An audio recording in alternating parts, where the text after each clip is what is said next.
Sam Cedar just went live.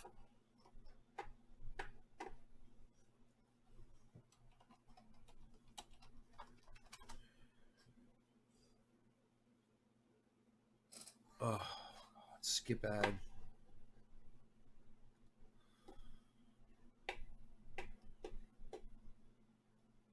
Oh.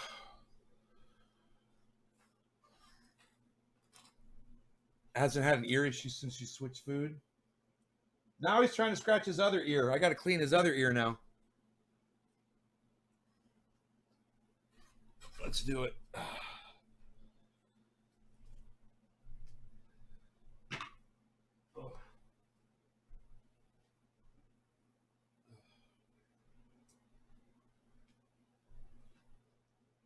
I'm going to clean your other ear now.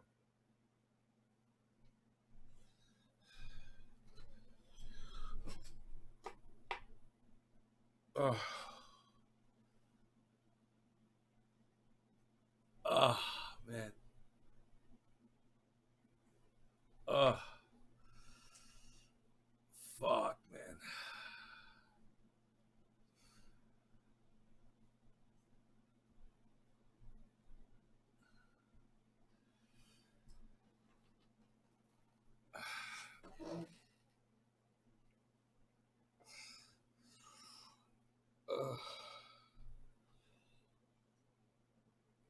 Oh, let me take care of him, man. All right. Yeah, let me take care of his other ear. Hey, wait. That was the ear we just cleaned.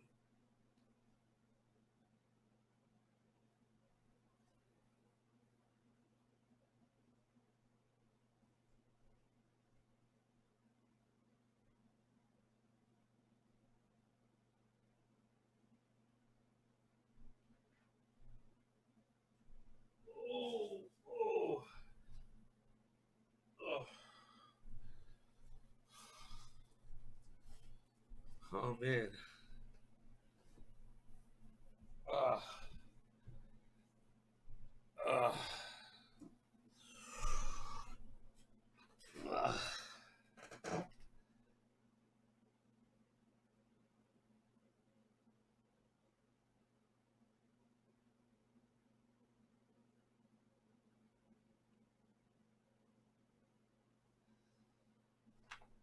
I know, buddy. Still the same ears bothering him. All right, listen, everyone go to Sam Cedar's channel. I will see you there. And make sure you support Trendy Eyes Dabbers over there. There's the link. Oh, boy. Oh, boy.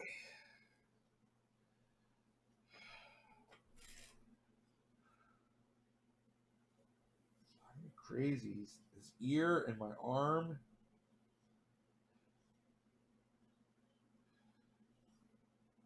It's the same ear, still bothering him, man. Buddy. Come on. Stop. Stop that.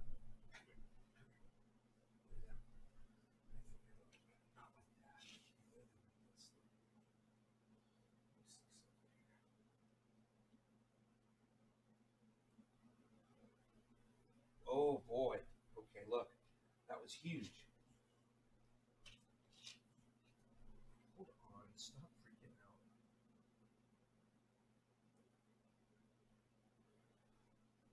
There's really a lot still in there.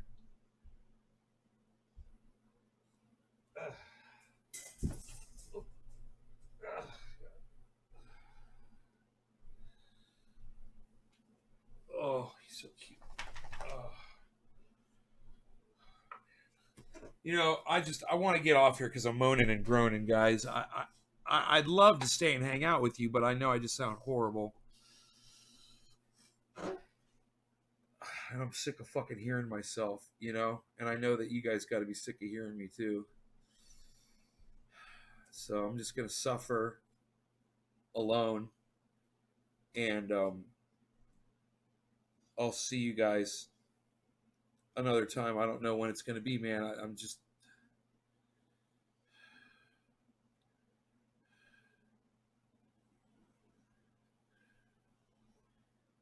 Gonna take it easy, man. Hey, April. Thank. You know, just fucking go live. There he is.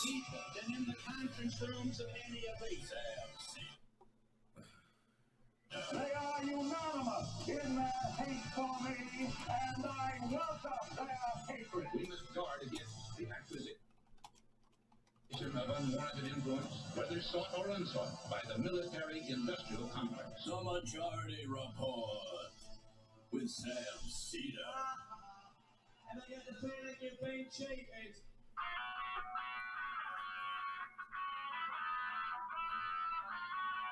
It is Wednesday, February 5th, 2020. My name is Sam Cedar. This is the 5-time award-winning Majority Report. We are broadcasting live steps from the industrially ravaged Gowanus Canal in the heartland of America, downtown Brooklyn, USA. On the program today, Dr. Rob Davidson, Executive Director of the Committee to Protect Medicare and the ACA. The doctor, you may remember, Thank you, Kat. who had an interesting exchange with Mike Pence in a diner in Iowa. Hey, Scotty. Liquid Amber, what's up? Also Yo, on the program Bakers. today, Good morning, Robin. Impeachment Jacob, vote Stephen in the Running Senate. says take care. Okay. Susan Collins will vote to acquit because he's learned his lesson. And Doug Jones will vote to convict. Meanwhile, 71% of Iowa's numbers are in, and Joe Biden lost. Apparently, 2 people won. Trump hits an all-time high in lies during his State of the Union address / Price is Right knockoff. Meanwhile, Biden's donors are quaking and Buttigieg moves into second place in New Hampshire. Rand Paul outs the whistleblower on the floor of the Senate. The top Navy SEAL officer quits over Trump's war criminal promotional tour. Lastly, Gavin Newsom just pardoned Bayard Rustin posthumously, obviously, a major icon of both the civil rights movement and I don't know if it was necessarily. Thank you, David, for retweeting. He was arrested for having had sex with men. All this and more. Kat, thank you for pimping out Trendy As Dabbers. Today's Majority Report, ladies and gentlemen, welcome to the program. Everyone is here. Steve Running, Trendy As Dabbers. Welcome, Jamie. Welcome back. Here I am. Can't keep me down. No, she's still breathing.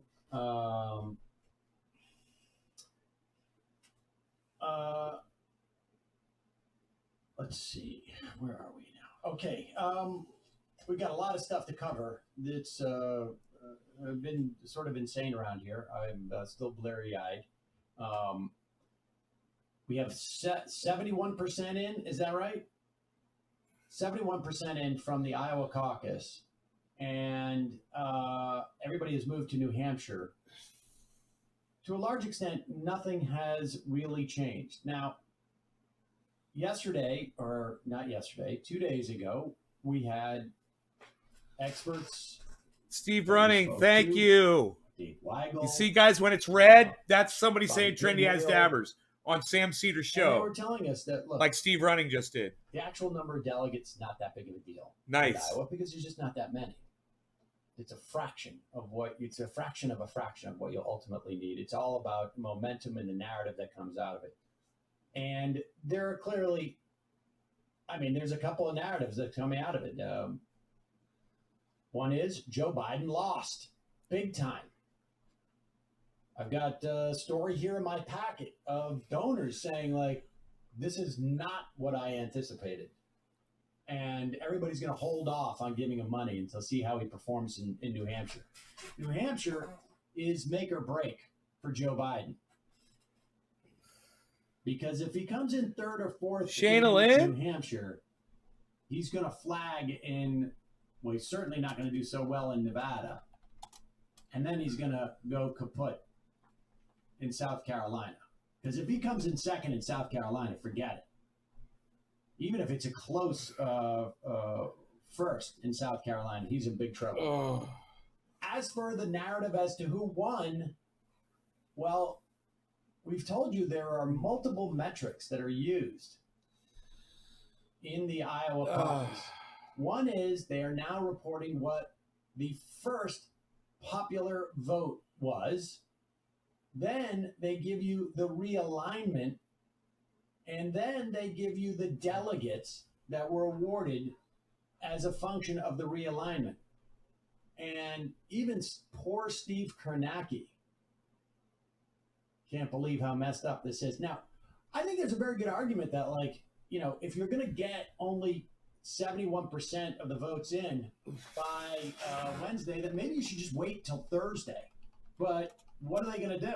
I mean, if the Iowa Democratic Party had not been like sort of like doling this out so that there's a new narrative every time, we wouldn't have this problem. And I do think it is a problem on some level. I don't know if they're consciously doing it. I wouldn't want to be sitting in that office with the press going, well, you got to tell us what you have right now. And I find it hard to believe that they'd be in a position where they could say, like, we're only going to take the numbers from these areas and not those areas. We're going to do this in a conscious level. I mean, it's possible, but here is, you'd think they'd want to help Joe Biden more. Maybe there's just not enough to work with. Here's Steve Kornacki talking about how messed up what is hopefully the last Iowa caucus that we will ever deal with. There are 3 different categories. They were all just released at once. What you're seeing on your screen right now, this is the state delegate equivalent category. This is, so the numbers you see underneath, 359 for Buttigieg, 334 for Sanders, 243 for Elizabeth Warren. These are state delegate equivalents. Now remember, there are about 2,100 of these statewide. So Buttigieg with 359, that's accounting for 27%. You can start to do the math of what that accounts for. These are, is a complicated formula where each precinct in the state is worth a certain number of state delegate equivalents. They work their way up. Notably, let me make sure I saw this right. This is the final product. This is the initial preference. Yes, we have a discrepancy right now. The initial preference, when people showed up, this is, remember, these are not final results right now. He said 62% of precincts. We got to see what that exactly accounts for in terms of votes here. But right now, the numbers that the Iowa Democratic Party just released, the initial preference in these precincts, you can see, was Sanders 24, Buttigieg 21, Warren 19, Biden 15. You can see Klobuchar 13. And you can see what happens. Remember, in every precinct, 15% the magic number. So let's show you what happened then. Again, for all these precincts, this is the second, this is the reallocation. So watch, remember those numbers? Now watch this. And there you go. See it? Wow, so Sanders on the second allocation continues to lead much tighter. So how does Sanders lead in the state delegate equivalent? How does Buttigieg lead in the state delegate equivalent if he's not leading on the second allocation? It gets into it. I got to take a look here very closely. Yeah. My theory, my suspicion here, strong suspicion would be, You almost what we've said been talking fear. about. These counties are weighted differently here. The rural counties have a little bit more clout when it comes to the state delegate equivalents. And you can see here, Buttigieg in dark blue. These are rural counties. These are rural counties. Sanders purple, College County, College County, College County. Watch, 52% for Sanders here. These counties lose influence, lose clout in the state delegates. And so therefore, I think what you're seeing is the clout of the Buttigieg counties in the state delegate equivalent, putting him on top. All right, so there you have it. So the fact is that in the first round, Bernie Sanders got more votes. Super And then, of chat. course, there's realignment. You have Let's send a super chat. candidates who don't cross the threshold. Let's of fire off a 50%, super so chat. they go to their second choice. And apparently, even after that, Bernie Sanders got more votes.